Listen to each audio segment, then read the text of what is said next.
Welcome to CEO Unplugged. I'm Honey German, and today I'm sitting down with the CEO of Y2K Credit Solutions, Andy Sukhu. Good morning. Thank you Welcome. for having me. I have a lot of questions for you because, I have a lot of answers. credit is so important. Yes. First, let's bring it a little bit back. You look so young. What motivated you to start your own company at such a young age? To be honest, I'm a software developer, and I worked for one of the credit bureaus. And at a young age, I had financial issues. I was living in Miami, living on my own. Okay. Took out student loans, took out credit cards, working at JCPenney, couldn't pay it. And I landed a job at one of the credit bureaus in Long Island, and I was like, wait, I got to fix my credit. This is like TransUnion, one of those companies, Yeah, right? exactly, Okay. the major credit bureaus. Uh-huh. So I landed the job there, and I wrote a software for a collection agency that's very popular now. and Okay. I service them in the real world. Okay. And I was like, wait, let me try to fix my own credit. And I started fixing my own credit, and it worked. Then I started working on my friends and my family credit in my parents' basement in Jamaica Estates. This is Really? 2006. This is from the crib. And I'm like, holy smokes, this thing works. Yeah. So then I start tailoring the software to what I wanted to do. Mm-hmm. And I would never in a million years thought 11 years, 12 years later, I have one of the biggest credit restoration company and debt settlement company out there. Wow, that's But amazing. I'll tell you one thing. When I started the company, it was never of a full-time job or a career. It was just a side hustle. Okay. It was just to hook up my motorcycles, You my were getting like cars. extra money on Yeah, the side. You exactly. never thought it was going to blow up the way it did. And in 2010, I landed a celebrity client in Miami. Okay. And from there, I'm like, wow, this can go. I can change people's lives here.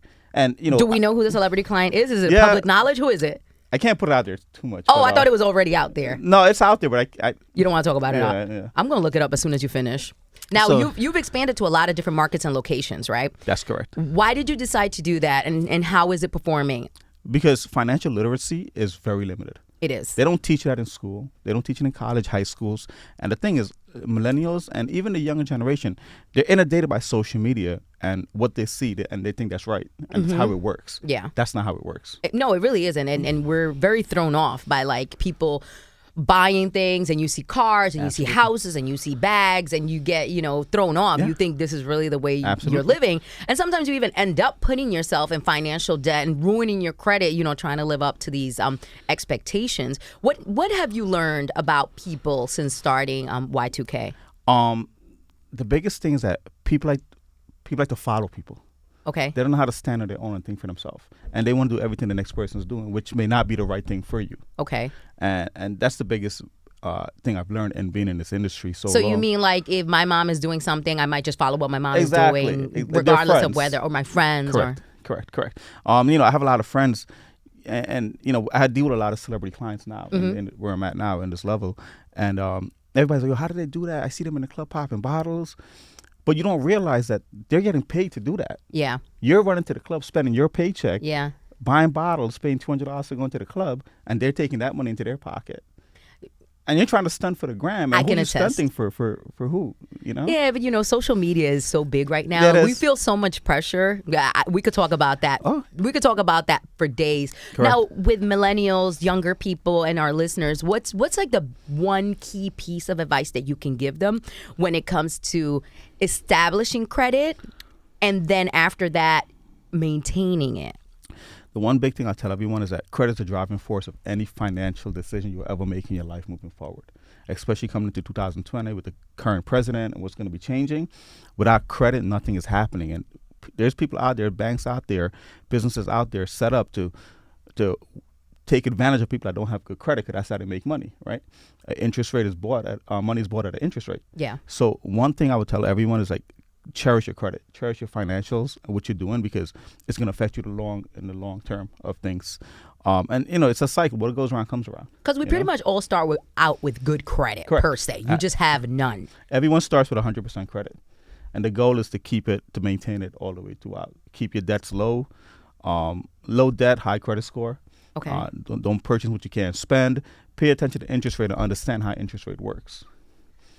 It's hard. And like you said, financial literacy is not something that we all get our hands on. Now, with young people, what would you tell them is the best way to establish your first piece of credit? Like, how do you start and then move on from there? Okay, so here's the thing. In the industry, there's prime and subprime banks, right? prime banks, and understand this, that banks only give you what they see other banks are giving you. Okay. So what I mean by that is that, let's say Chase gave you a $10,000 credit card, Citibank will give you $8,000, right? So if you have no credit and you're starting off, it's better to either piggyback off your parents' credit card, make sure they're not putting a balances on there, they have a zero balance, just to get your score established in the credit bureaus. Once you get a score, then you can apply for a prime credit card, which would be like Chase, Citi, TD, American Express, Discover, those kind of cards. When you don't have any credit, banks like Capital One, Credit One, First Premier Bank, they'll give you credit cards. Credit limit is $500, but the interest rate is 29.9%. That's insane. And it's a default rate, too, if you go over the credit limit or if you make a late payment. You go to a default rate because they're in the business of making money. They're a subprime bank.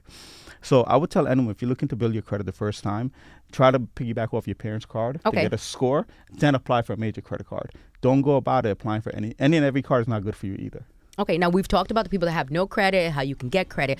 Now, how about the person whose credit is like in ruins? Like some people go through financial hardship and they let everything go. Is there any way for them to make a comeback from something like that? Like once, let's say somebody hasn't paid credit cards for like a year, they got laid off and it's just a mess. Correct. Is there any way to make it back out of that as a person? Oh, absolutely. And that's where I came in. I started Y2K Credit and Y2K Debt Solutions. One thing consumers need to realize, though, one, there's hope. Okay. And if you're willing to sacrifice the time and pay the money to get it fixed, it can be fixed, right? Two, consumers need to realize debt's not leaving you. It's with you forever. Forever. It travels and it turns into a judgment, where a judgment turns into either a bank levy, payroll levy, or your tax return being garnished. And we see that happening a lot towards the end of the year, beginning of the new year, because everyone's filing taxes. Yeah. At January. And IRS is like, give me that. Yeah, exactly. Gotcha. The court comes first. Now, what's this when people say like, oh, it's going to come off my credit in, 8 years or something? 7 years. 7 years. So, what do they mean by that? So people are saying that if you don't pay your debt after 7 years, the statute of limitation expires. Rightfully, there is a statute of limitation for every state. Okay. So New York, I think, is 6 years or 7 years. I can't remember. I'll check it back. But anyway, the point is, what's supposed to happen is that after 7 years, you're not responsible for the debt. But that's not true because then like the bigger banks like Chase, Citi, they're taking so many losses, they got to recoup something. So, and they turn into a judgment. And a judgment is renewable for 10 years. Oh, so wow. the debt's never leaving you. So the debt is with you forever. Correct. So when people think they're like outsmarting the game or I'm just not going to pay and it's just going to disappear, like it doesn't work like that. Then also, the next thing I want to talk about is that you don't want to burn bridges with the major banks because you will never get business with them again. You're always going to need them, right? You're always going to need them. Got it. Chase, Citi, TD, you're going to need those guys. If not, you'll be stuck paying 29% interest rate on rinky-dinky cards for the rest of your life. Now, aside from credit cards and loans, what are other ways that your credit can affect you, your life? Because I know that some jobs run your credit before you get hired. Oh, absolutely. Where else can having bad credit affect you? Listen, credit affects you with every single thing you do, whether it be your employment, dating, purchasing a home, purchasing a car, credit cards, student loans. Money is traded at an interest rate. Mm-hmm. So, you come into a bank that's a subprime bank and they see you have a bad score. They're going to take advantage of that and charge you the high rate. That's how they make their money. Yeah. Banks are in the business to make money, right? So anything financially credit affects you. Anything that you're going to run your social for, renting an apartment. Renting an apartment. Like, you have these private landlords. And when I say private, like people that own 2-family homes and they're renting the second floor, they're running credit now.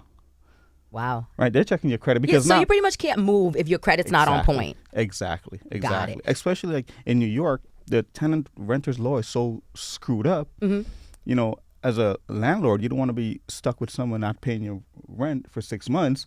You got to go through the whole court system. Because it's so hard to get them out. It's a mess. Yeah, it says better you run their credit. Oh, you're not a good client for me. Move on. Now that you bring the renters, I got something at home and it was like your rent payments can go towards your credit report. Is that really a thing? That's what they're trying to do because the economy is stifling right now. So they're trying to stimulate it. And people's credit is so bad that they're trying to, if you pay rent, you can use that as a positive. It's like they sent it to like all of the tenants. Like Correct. It was like a pamphlet. Correct. And I was like, I didn't know your rent can go towards your credit. You could report your rent as a good standing account. Oh, but the problem is, if you're missing rents every other month or you're late, it reports too. So it's a catch-22. So there you go. There you go. Yeah, that's a problem. You don't want that on your credit report either. So the bottom line is get your credit in order. Get your financials in order because it's moving everything for you. It really is. And with our president, it's all about the money and it's really... They're And, cracking down. to be honest with you, to get wealth in the U.S. And to be wealthy, Yeah. it's not a 9 to 5. Oh, definitely not. It's your first house Uh-huh. and good credit. That's the easiest way to get rich in this country. Got it. Because you understand how the bank works. They need to give out money every month, a certain amount of money, to make back money, right? Got it. You have good credit and you have a home and you're building equity. You keep pulling the money out. Have your tenants. It's a renter's market. For the next 10 years, we're going to have a renter's market. You know that. Anywhere. People are leaving New York, going down south. I live down south. I live in Miami. So you're just visiting? No, I go back and forth. Oh, you lived a good life. I got No, you. it's a hard life. But it's a renter's market. And I see my houses are rented for like 4 or 5 years straight. Oh, that's amazing. And paying the mortgage. And I'm building equity. Granted, I'm not making money on it monthly, but I'm making a lot of equity. Once you get rid of the house in 10 years, Exactly. you have all this built up equity. Well, what I can do, I can pull out money every 2 years. Yeah. Buy another house. Pull out Gotcha. money, buy another house. So, that's really how it happens in this country. So you and Envy out here kind of like toe-to-toe with the situation. Envy's a flipper. I hold on. Oh, you He hold. Okay, flips. gotcha. I hold on my gotcha. properties. But yeah. y'all both making money off the houses. It's the way. It's the wave, right? I need to jump on this way. No, you need to. It's the easiest way. Yeah, I feel you. 3% down, 3.5%, buy a house, rent it out. I got your card. No, listen, I'm we'll gonna make it hit you happen. up. Now, what's next for Y2K? I'm trying to get this message across with financial literacy across the world. Okay. It's not about. Are you doing any workshops or anything? Like, can people do. see you in person? Yeah, I do a lot of workshops for first-time home buyers, for realtors, mortgage brokers. Where will we find that information? Like, if I wanted to go to a a workshop. lot of it is posted on our website, our newsletters. Okay. And our What's Instagram, the website? www.y2kcreditsolutions.com. Okay. And Instagram is y2k_creditsolutions.com. Okay. We also have a newsletter that goes out monthly, so all our events are on there as well. And we blast it out there. All right. I do maybe 2 or 3 events a month. That's good. Yeah. And you're definitely giving back to the community in a way that's super important, because we don't learn none of this in school. We don't learn none of it in college, unless our parents sit us down and talk to us about this. And even at that point, they don't even understand it 100%. Right? Especially if your parents are immigrants or people, if you're the first generation, sometimes you're teaching your parents, like, Yes. hey, mom, hey, dad, this is what you're supposed to be doing. Like, I'm teaching my parents balance transfer. Like, you have 0% interest on your credit card. Like, just balance transfer these things. Mom, dad, you're killing me. And another thing, too, like, if you're purchasing a home now, I tell clients, you ever heard of something called free money? You know what that is?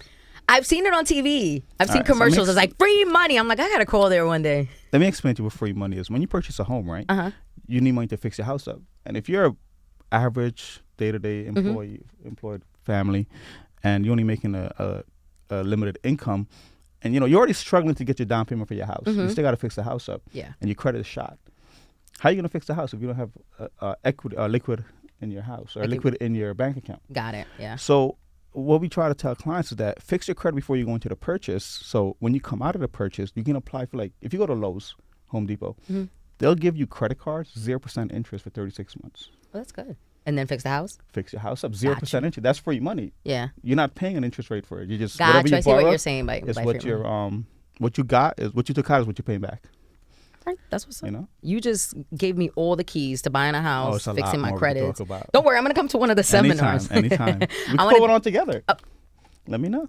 Who's making this happen for us? No, I'm totally Anyway, with it. thank you so much for coming Thank in. you for having me. I appreciate it. You're amazing. I really, really like what you're doing, Andy. No, I appreciate This it. is really, really Listen, dope. I just want to take it to the next level and just teach everyone. Like, it's not even about the money. It's about just speaking. And just Giving back to our getting it. community and helping educate us. That's super important. Thank you for tuning in to CEO Unplugged. Thank you guys.